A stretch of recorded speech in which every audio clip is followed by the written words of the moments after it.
Something immense passed over the branches he'd covered himself with, snapping many and showering them down onto Sigurd. It blocked out the light and left him blind.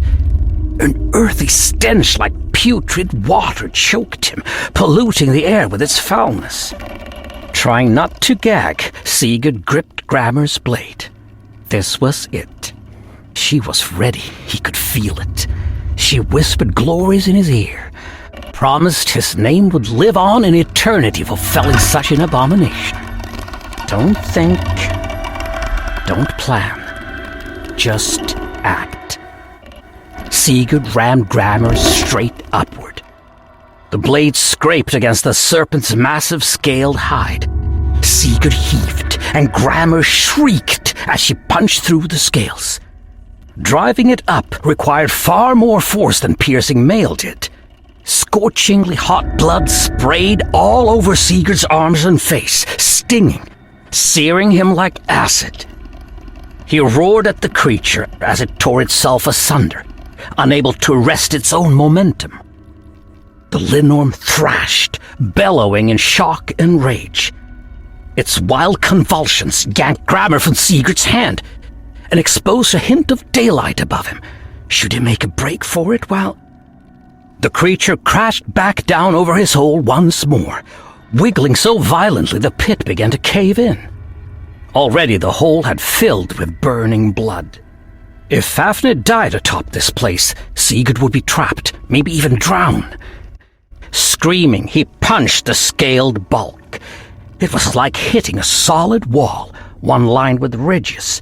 He jerked his hand back, shrieking as blood continued to seep into his little prison. Fuck! But the Linnorm continued its thrashing, exposing the air once more.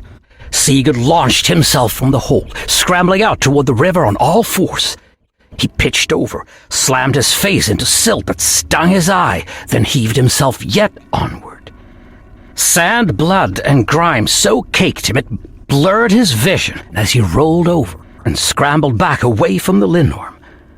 With a final heave, the creature crashed down once more and lay still, with only faint convulsions still holding it. A mighty clawed limb reached for Sigurd. It fell several paces short and slapped the sand in front of him, kicking up great gobs of muck. Filth and gore now coated the otherwise mold-colored serpent, and blood oozed from the terrible rent in its belly, fountaining up with each beat of its slowing heart. Horns jutted from its head at irregular angles, and spurs from its spine, any one of which could have pierced Sigurd like a spear. Here was a beast fell beyond imagining, like something drawn up from some ancient time the world would have just as soon forgotten. And it stared at Sigurd with hatred beyond his ken. Acid-like venom dribbled from its gaping maw.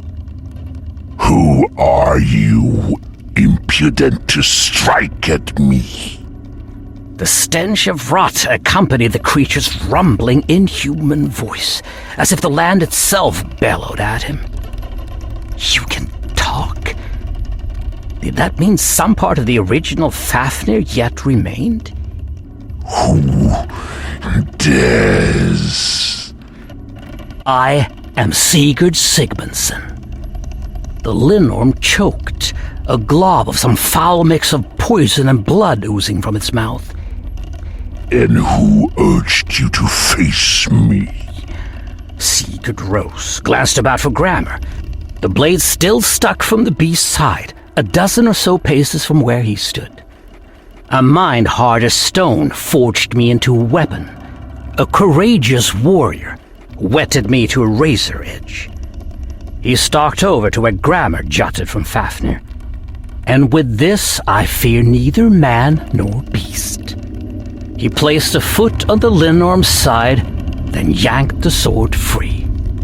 This elicited a fresh spurt of burning blood spraying over him, and the dragon hissed, tracking him with its eye. I see my brother's hand around this hilt. It wrought my death, and it shall be your end as well. In the end, He shall claim the Tarn Helm and the ring with which I secured my domain. And the hold goes back to him after all. Sigurd wanted to wipe the blood and grime from his face, but since all his clothes were so soaked, he saw no way to do so. Regan will have naught save his vengeance against you. I have taken your life, and I will find your den and claim the gold. He waved his hand. And this helm and ring you speak of.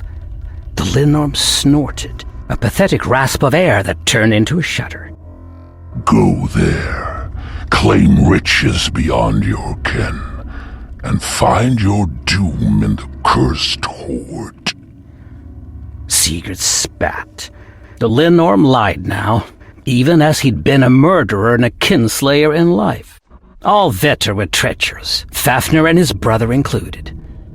Kneeling in the mud, Sigurd watched as the beast finally expired.